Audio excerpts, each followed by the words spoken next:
अब एक बहुत बड़े महात्मा मांडव्य ऋषि तपस्या कर रहे थे, हाथ उठाकर निरंतर मंत्राकार वृत्ति।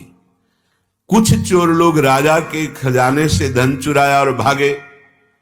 राज कर्मचारी उनके पीछे लगे। उन्होंने देखा महात्मा का आश्रम है, यहां छुप जाए तो शायद राज कर्मचारी यहां ना देखे, और वो अंदर गए, संपत्ति वहां छुपा दी और स्वयं छुप गए। कर्मचारियों ने ढूंढ लिया, किसी ने बताया, अभी जो भागती हुई गए महात्मा के आश्रम में गए, चोर भी मिल गए, सामान भी मिल गए, जो संपत्ति थी। पक्का विचार किया कि महात्मा नाटक कर रहा है। मांडव्य ऋषि प्रसिद्ध महात्मा है, वो सत्य तपस्या में लगे थे। उनको बंदी बना लिया, उनको होश ही नहीं है, वो तो समाधिस्थ है। राजा के सामने पेश किया गया, जैसे कोई नशे में हो ऐसे हैं वो।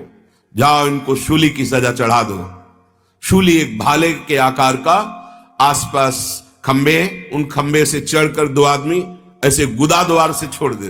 वो गुदा द्वार में ऐसे घुस जाती, जितना घुसा वो तड़पते हुए कितने घंटों में, दिनों में मरेगा, उसकी सामर्थ्य। बहुत ही कष्टप्रद ये प्राणदंड की सजा होती थी। जे ही शूली गुदा द्वार पे, अब उनको चेतना आई, पद्मासन लगाकर बैठ गए। वो तो महायोगी थे। अन्य जो अपराधी थे वो तो तड़प कर मर गए।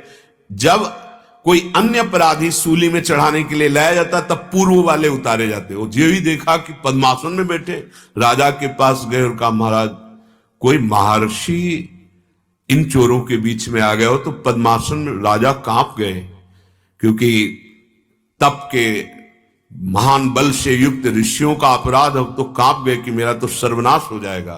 तो आगे गौ को करके, ब्रह्म ऋषियों को करके प्रार्थना करते हुए गए। मांडव्य ऋषि ने कहा, हमें तुम पर कोई नाराजगी नहीं, तुम तो एक निमित्त मात्र हो। मुझे दंड दिया गया है धर्मराज के द्वारा, क्योंकि फाइनल वहां से होता है। मुझे तुम केवल सूली से निकालो, मैं अपने कर्म का हिसाब देख लूंगा, तुम मुझे निकालो। बहुत प्रयास किया गया लेकिन सूली नहीं निकली, काट दी गई। तो उन्हें अणिमांडव्य कहा। वो सीधे अंतर्धान हुए और यमपुरी पहुंचे। धर्मराज जी खड़े हो गए। वही पापियों के लिए भयंकर यम रूप है और पुण्यात्माओं के लिए धर्मराज है। आइए, स्वागत है आपका। बोले स्वागत नहीं, पहले हमारे प्रश्न का उत्तर दीजिए। मुझे जब से सुधी तब से आज तक मैंने कोई पाप इस जन्म में नहीं किया। मुझे भयंकर ये दंड सूली अब भी नहीं निकली है, गुदाद्वार में ही है, काट दी गई। ऐसा क्यों?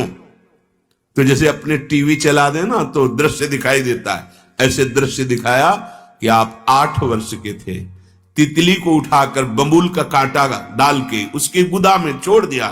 उसका दंड है आपको कि सूली की सजा मिली। आप तपस्या कर रहे हो, इससे महान लोगों पर विजय प्राप्त की। आप जिस लोक के सुख को चाहे भोग सकते हैं, पर यह दंड आपको तप के द्वारा वो मिटाया नहीं जाता, वो केवल भगवान मिटाते हैं। हम तो हम सर्वपापेभ्यो मोक्षयिष्यामि मा शुचा। इतने बड़े तपस्वी को भी अपने उस बाल अवस्था के कर्म का दंड भोगना पड़ा, तो तुम तो जवान और जानबूझकर पापाचरण कर रहे हो, तुम्हारी क्या दुर्गति होगी।